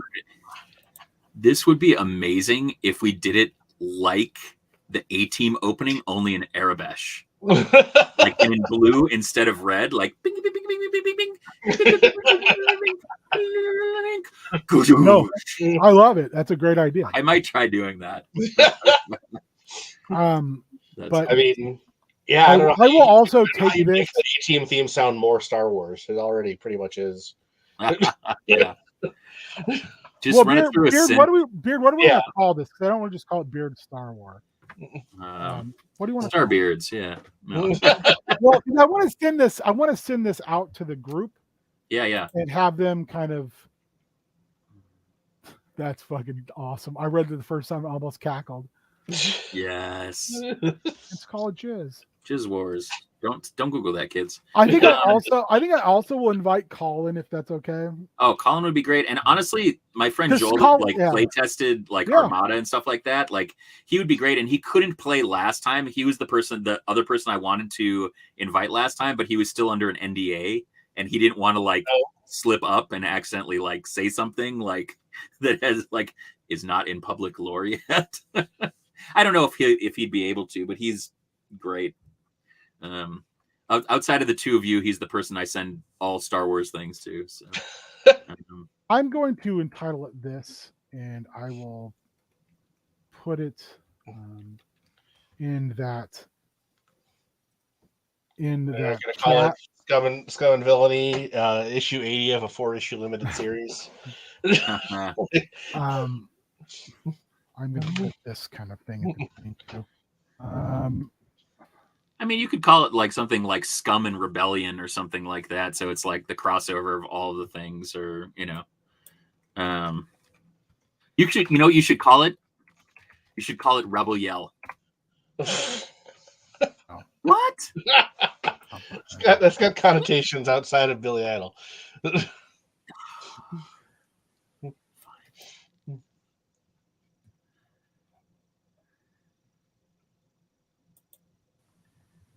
Just call it OP Jedi shit. It's the name of your rap EP. Shitty tweeners. Call it a few rebels more. Oh, okay, I'll do that.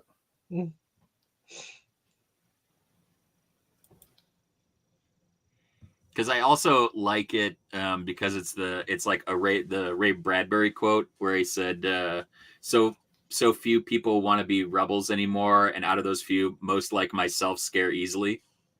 Love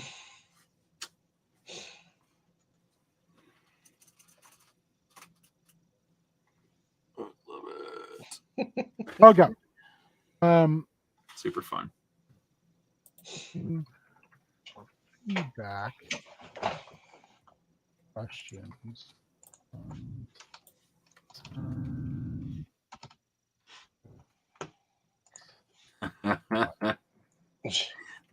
That's amazing, Shaggy. Offer that in chat. And 345-544, a crack commando unit was sent to prison by a military court for a crime they didn't commit. These men promptly escaped from a Maximum Empire stockade to the Tatooine Underground. Today, still wanted by the Empire, they survive as soldiers of fortune. If you have a problem, if no one else can help, and if you can find them, maybe you can hire the A-Team. The A stands for asshole. That's so good.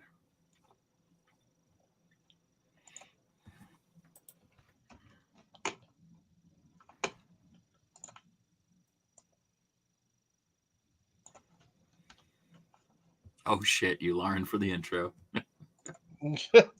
Civil War. I believe the other group helped liberate. I don't. I can't remember which. Dodonna. Oh, cool. When he decided yeah. to attack. Yeah. Yeah. I talked like this when I was General Dodonna. Kind of talks with a little bit of a raspy voice. I love it. So anything else we want to Well, or you do it in you could either try and Yoda it, or you could do Akbar. Oh God.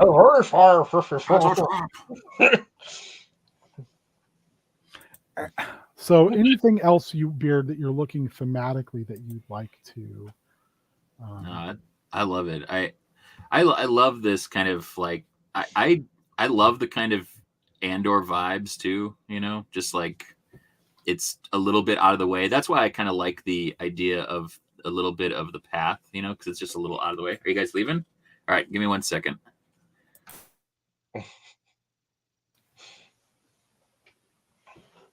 Yeah, so this is what happens sometimes when we have when ideas come. No, I do, yeah. Corrupt pod racing. I'm gonna jump off of a pile of boxes and tackle a guy into another pile of boxes. Into a larger pile of boxes. Yes. And I'll put a message in the chat kind of explaining what we're looking for. And then I'll put this in. Yeah, so we did a little bit of Chaos Scar, and then we did just some chit-chatting and some catching up, and then we did this kind of idea that has become something interesting. I mean, when you get that kind of energy, you gotta. Yeah. Shaggy, as much as I'm loath to admit it, I do like these things too. I have a lot of like weirdly pent up creative energy that just pops off sometimes. So a lot of times, honestly, I have a bunch of it that I just am not fast enough to write down because my brain will have something. I'll be like, oh, this is so cool. And then I'll be too much in a haze to write it down. And I can't, and then I won't remember it. So I love when things like this can kind of be out there. And then my favorite things we do are when we do like idea exchange like that, and we're kind of bouncing ideas and building something. When someone will say something and then it just continues to snowball into something else. And I think if you guys are okay with it, I would like to potentially do, I don't remember what we have for next Sunday. I don't know if there is anything on the calendar. Probably nothing that can't be moved. Oh, it's Easter Sunday. Whatever. I think we're trying to go to a family thing depending on the weather. Okay. I think it'll be okay. So yeah, just, I mean, if it ends up that you want to do, just pop in and do something. I don't have plans yet. Well, wondering if we might be going out to the in-laws, but we don't usually do that till the afternoon. So would you guys be available on the 15th in the morning? Or the 15th, the morning of that's Easter Sunday. It's the night, the morning of the 8th. I mean, we'd normally be doing our thing probably, but yeah, we could do that instead of Old Man. Well, no, I think we go. Maybe we do it on the walk if someone wants to stream it on the walk. Yeah, we could try. I mean, we could also grill after that. I know I keep hearing about meet and greet. I keep hearing people want the meet and greet. Yeah, maybe. It's something we might do. Maybe we'll do it, or maybe we walk first and then we have it. After. Yeah, we could do it live too. Yeah, that's what I'm saying. We just do it live from your place. Live, yeah. Maybe we do that, and then we do Chaos Scar, and then we do Star Wars as well. We kind of do it like this, progressive. two-fisted tails style. Yeah. But Beard, where can people find you? Where can people where can people love you on the internet? On the internet? Only Beards. Onlybeards.com. Yeah, you can find me on Instagram at Up Your Architecture. You can find me on Twitter at Huey Beard Walks, and here at Known World Unite on Twitter. We want the meat. Gotta have that meat. But yeah, you can find me. I'm around. I'm not hard to find. I ain't hard to find. Beard, are you on anything here upcoming? I'm on this Frank's Red Hot sauce. That's what I'm on. I don't think so. Maybe Bad at Games on Friday. I don't know. I gotta figure out what's going on. I haven't known. You gotta pick a day to do squadrons. We do. I don't think I can do it this Friday, but maybe the next Friday. Maybe we plan ahead and do that. Yeah, that's fine. This Friday might be Fallout 76 with the Townsends. Oh, cool. So, that'll be fun. Yeah. I think we have like a dinner thing with Zach and Christy. I can't remember. I gotta check. You're busy. I don't know, but you'll see me around. I might show up somewhere. Maybe I'll be drinking tea. Maybe I won't. You don't know. You don't know me. Yeah. Matt, what about you? You can find me here every Sunday or most Sundays. And then go over on the Dave Wonder channel sometimes. I don't know what the new schedule is going to be or when it's going to be, but you can find me there. So. Yeah, baby. You're always welcome to be pulled into the loving bosom of this channel. Embrace your large wife. I love my large wife. I have large wife. Anyway, you can find me next. I don't think this is the DNO week. No. No. Okay. No. So you don't have maybe I'll do a Project Zomboid in the middle of the week just because I can. Yeah. And maybe I'll rope some people on. But I think next Friday, like I said, Draz jumped in the chat. If I can negotiate it with the lovely Townsends, maybe we'll do some Fallout 76 next Friday for Bad at Games, and then we'll be back here. Wait, is next weekend Easter weekend? Yeah. No. Yes. Yeah, it is. Maybe we'll be back here next Saturday. We'll talk about it off stream and do a very special. A very special episode. Oh, Draz says consider it negotiated. Pray he doesn't change the. Are they change the parameters further? We'll do that. Then I'll plan on Fallout 76 next Friday. Maybe we'll do something Saturday. If not, we'll definitely, if the weather's the weather's nice enough, we'll definitely be doing our lovely get together. Because I got a small bag of dudes and ladies for Matt. Otherwise, I don't know. Which is totally normal. Wow. Come on now. Thank you guys so much for hanging out and brainstorming with us and trying to get this, helping get Chaos Scar kind of moving a little bit, and then definitely hanging out, and good to have I hope you guys had enough time for it. Sorry. No, we did. We did. And then happy birthday to Colin, who he wasn't here. And then the Star Wars project that we're going to be engaging in, which is going to be great. Yeah, baby. So, and then maybe we'll do meet and greet next Saturday. Who knows? We can do whatever we want. We're free spirits. Our world is an oyster. It is an oyster. We literally live in an oyster. We do, and it's a beautiful oyster. All right. Thank you. Have a good rest of your Sunday. Yes. Thank you, chat. Hug someone you care about. Yeah. Bye.